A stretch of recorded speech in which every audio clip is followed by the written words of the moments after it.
Titanic को बनाने वाले ने कहा था कि ये डूब नहीं सकता, खुदा भी इसे नहीं डुबो सकता।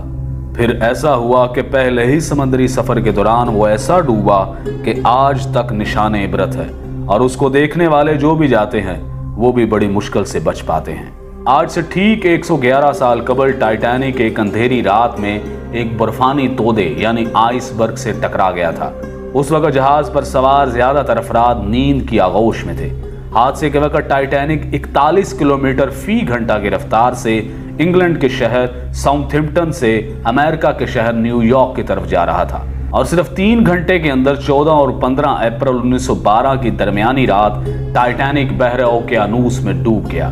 वो जहाज जिसके बारे में कहा जाता था कि वो कभी नहीं डूबेगा, न सिर्फ चंद घंटों में समंदर में गर्क हो गया, बल्कि इस हादसे में 1500 के करीब अफराद भी हलाक हुए।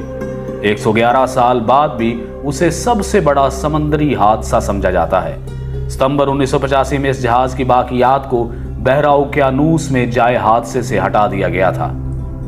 हादसे के बाद यह बहरी जहाज कनाडा से 650 किलोमीटर के फासले पर 3843 मीटर की गहराई में 2 हिस्सों में बट गया, और दोनों हिस्से एक दूसरे से 800 मीटर के फासले पर पड़े थे।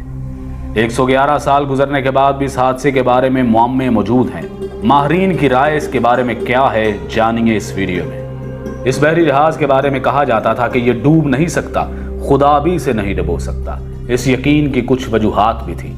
Federal university of Rio de Janeiro के शोबा बहरिया और ओशन इंजीनियरिंग के प्रोफेसर और इंजीनियर अलेक्जेंडर डी पेन्हो कहते हैं कि इंजीनियरिंग के लिहाज से यह डिजाइन की बुनियाद पर तैयार करदा पहला बहरी जहाज था। कई वाटर टाइट कंपार्टमेंट्स बनाए गए थे, यानी जहाज का एक कमरा पानी से भर भी जाए तो दूसरे कमरे को गर्क नहीं कर सकता था। वो बताते हैं कि इस जहाज की तैयारी के दौरान कुछ मुश्किलात पेश आई थी, जैसा कि जहाज की ऊंचाई कितनी रखी जाएगी ताकि बिजली की तारें और पानी के पाइप ठीक से काम कर सके। इस पर बहुत सोच विचार की गई थी। प्रोफेसर अल्हो के मुताबिक इस पर गौर करने के बाद उस वक्त के इंजीनियर्स ने जहाज की ऊंचाई का तयन किया। यहाँ तक कि सैलाब की सूरत में उन्होंने अंदाजा लगाया कि पानी छत की ऊंचाई तक नहीं पहुंचेगा। उन्होंने छत पर महफूज कंपार्टमेंट भी बनाए थे, लेकिन तब किसी ने बर्फ के तोदे से जबरदस्त टकराव का सोचा भी नहीं होगा। माहिरीन का कहना है कि तसादुम इतना जोरदार था कि जहाज की मेन बॉडी में जहाज की निसफ लंबाई तक सुराख हो गया था। ऐसी हालत में पानी डेक तक पहुंच गया था। जहाज पानी से भरने लगा था। ऐसी सूरत हाल में रेस्क्यू मुमकिन नहीं होता।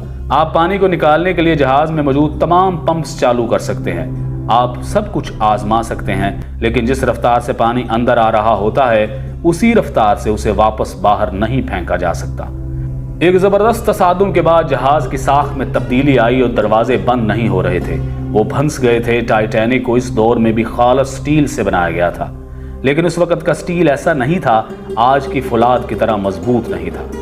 बड़े हादसों के बाद इसकी वजूहात में इंसानी गलतियां हमेशा पाई जाती हैं। माहिरीन के मुताबिक आइसबर्ग से भरे खित्तों से गुजरने में मुश्किलात के बावजूद इस पर सफर को तेजी से मुकम्मल करने का शदीद दबाव था। दरअसल ये दबाव ब्लू बैंड हासिल करने के लिए था। 1839 में शुरू होने वाला ये एजाज बहरा ओकेयानूस को अबूर करने वाले तेज तरीन जहाज को दिया जाता था। टाइटैनिक को इस एजाज का सबसे मजबूत दावेदार समझा जाता था। इस वक्त दुनिया की बड़ी कंपनियों के दरमियान जहाज बनाने का मुकाबला था। उस वक्त इंग्लैंड और जर्मनी के दरमियान मुकाबला था कि सबसे बड़े और तेज तरीन जहाज कौन बनाएगा। सबसे बड़े और तेज तरीन जहाज को सरकारी तौर पर ब्लू बैंड मिल गया। इस कारनामे को हासिल करने के लिए किसी भी जहाज के लिए पहला सफर सबसे अहम समझा जाता था। पहले सफर के दौरान जहाज की हालत सबसे बेहतर होती है। जहाज पहले सफर में तेज तरीन रफ्तार हासिल कर सकता है, और टाइटैनिक ने भी तेज तरीन रफ्तार हासिल करने की कोशिश की थी। बच जाने वाले लोगों में से बहुत से लोगों ने बताया था कि जहाज के कप्तान को इर्द गिर्द के इलाके में बर्फ के तोदों के बारे में इतला दी गई थी, लेकिन उसने जहाज की रफ्तार कम नहीं की, क्योंकि वो तेज रफ्तारी से बहरे ओकेयानूस को अबूर करके ब्लू बैंड हासिल करना चाहता था। लेकिन यही तेज रफ्तारी और गरूर और तकब्बुर और खुदा को चैलेंज इस जहाज को डुबोने का सबब बने।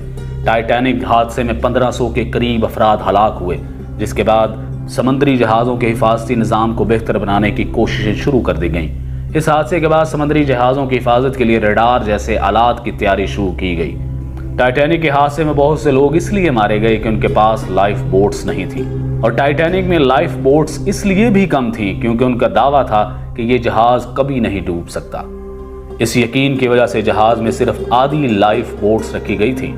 यह हादसा समुद्री जहाज़ों की हिफाजत के हवाले से एक अहम संग-मील साबित हुआ। समुद्री जहाज़ों की हिफाजत के लिए इदारा जाती फ्रेमवर्क बनाया गया। तामीर के दौरान हिफाजती पैरामीटर्स का ख्याल रखा गया। उसे मुसलसल बेहतर बनाने के मंसूबे पर काम किया गया। आज के दौर में रडार बर्फ के तोदों को बहुत पहले पता लगा लेते हैं।